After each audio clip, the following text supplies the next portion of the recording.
Hello and welcome to Thirsty Thursday Toys! Today we're going to look at the incredible Attack Peter Godzilla figure and attempt one of my most ambitious projects yet. My original idea was to have a black and white drink that mimics the color of his linocut prints, but seeing Attack Peter's behind the scenes work on his art, I felt like I really had to step my game up to make something a little more worthy, I guess. And it evolved into this, the Attack Peter Homage Strawberries and Cream Boozy Jello Shot Slabs. That's the best name I could come up with.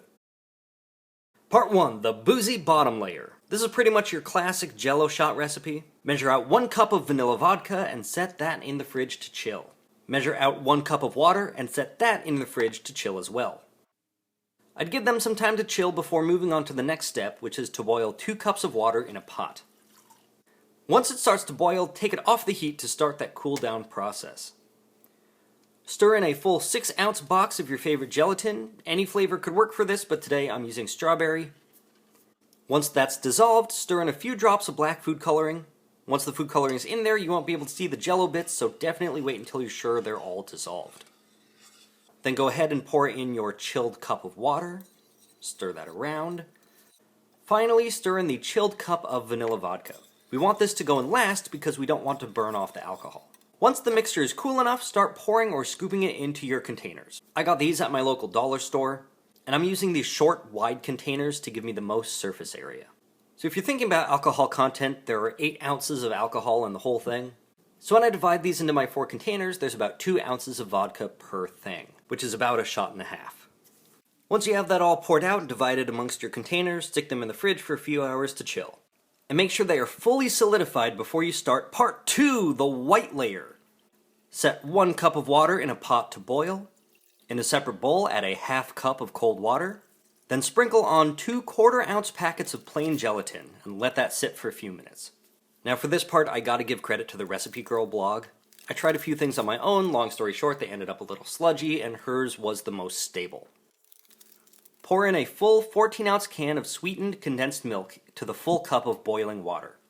Stir that all together. Set a half cup of water in a separate pot to boil. Pour that half cup of boiling water into the gelatin and stir that around to dissolve. Then pour in the sweetened condensed milk stuff.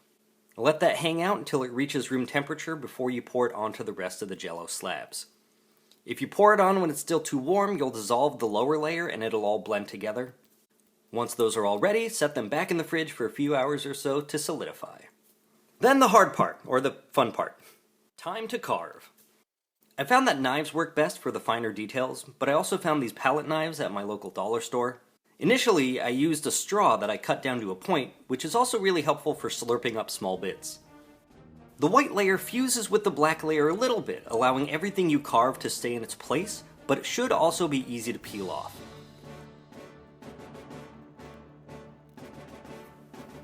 Now, the white layer has no alcohol, so no matter how much of it you carve away, your final creation will still be as boozy as it started. I found it really difficult to carve smaller details or get thinner lines, but I'm still learning. This is a whole new medium for me. Once you carve into it, it may be a little tricky to see where the line is, so going a little bit at a time might be your best bet. I've eaten so many of these over the past month that I think I'm good on Jello for a while. I thought I'd play around with some katakana, or some of those stars that are pretty common, or Godzilla's spines, or his eye. So many things you can do. If any of you do try this, I'd love to see your creations. Tag me on Instagram or something.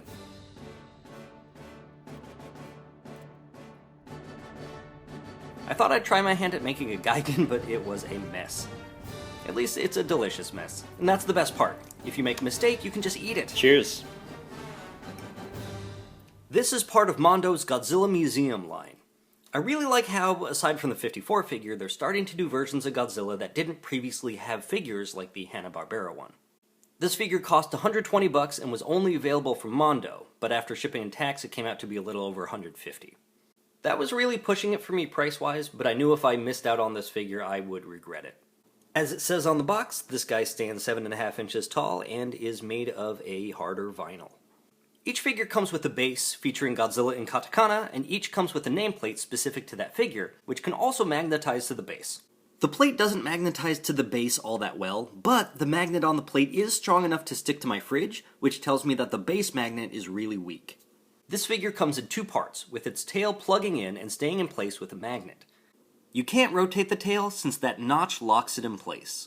It can pop on and off with ease, so if my cat knocks this off the shelf, it should be an easy fix. Man, this figure is rad. I love how they designed the details to mimic the cuts of Attack Peter's art. And yeah, like many others, mine does have some paint blemishes here and there, which is disappointing for a figure this expensive, but meh.